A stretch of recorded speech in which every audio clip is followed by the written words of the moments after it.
I'm Tim, welcome to our channel, and thanks for logging on. Today we're discussing the Panerai Radiomir 1940 PAM 399. You can see this Minerva movement-powered Panerai on our website, purchase it there, and please subscribe to our YouTube channel if you enjoy these videos. You can also click on the card in the upper right-hand corner of the screen at any time to see our full listing for this watch with additional accessories included, high-resolution images, and naturally complete pricing details. Now on my wrist, 6 1/3 inches, 16 centimeters in circumference, you can see the size, presence, and the span of the Panerai Radiomir 1940 case, designed to evoke the transitional references between the original 3646 design and the latter 6152, the shape that effectively became the modern Luminor. The 1940 case takes the Radiomir case profile, sweetens it with beautiful compound curves along its flanks, and adds stronger welded-on style lugs, not like the wire loop lugs of the original Radiomirs. So it has a more masculine presence with a lot more body and figure. Now the watch is quite slim in spite of its outright size.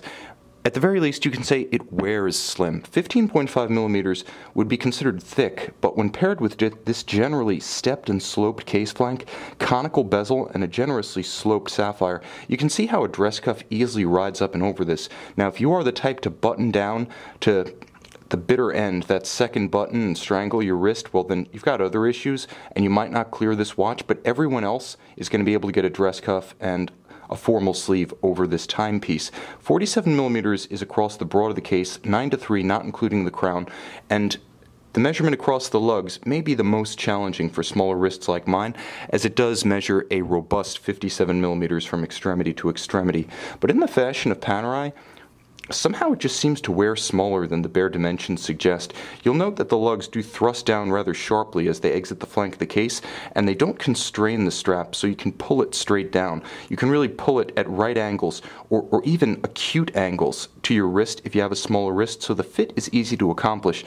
Now it has what Panerai calls a Ranger-style calf, a little bit shiny, has a light gloss to it with a contrasting ecru style stitch. Vintage vibe, vintage simulated patina is the look of the watch. You can see that continues on the dial with the simulated patina radium look lume, and it's matched with a large polished trapezoidal pin buckle in the Panerai fashion for easy adjustment on the fly and historic authenticity.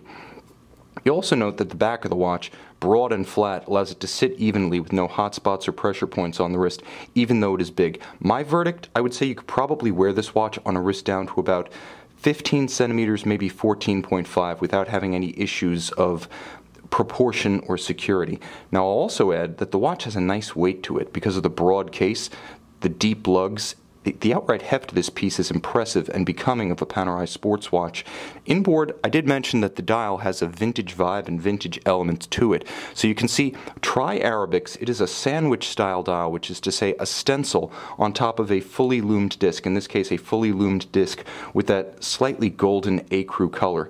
Make no mistake, it glows brilliantly at night. Unlike those faded radium patina Radiomirs of the 1940s, this one has lost none of its luminescent power, and it does have a few upscale touches that you'll appreciate as a consumer of luxury watches.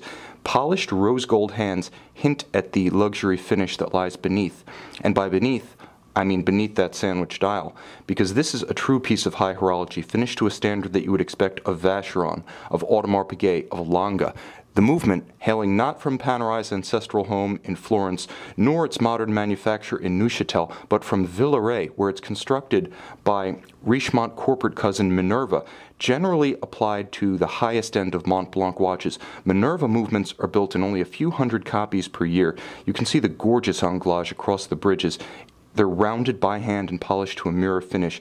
Deep and rich Côte de Genève, a tight and even perlage across the base plate, all of the screw heads polished and their slots chamfered. It oscillates at a very traditional 18,000 vibrations per hour with a beautiful black polished swan's neck fine regulator.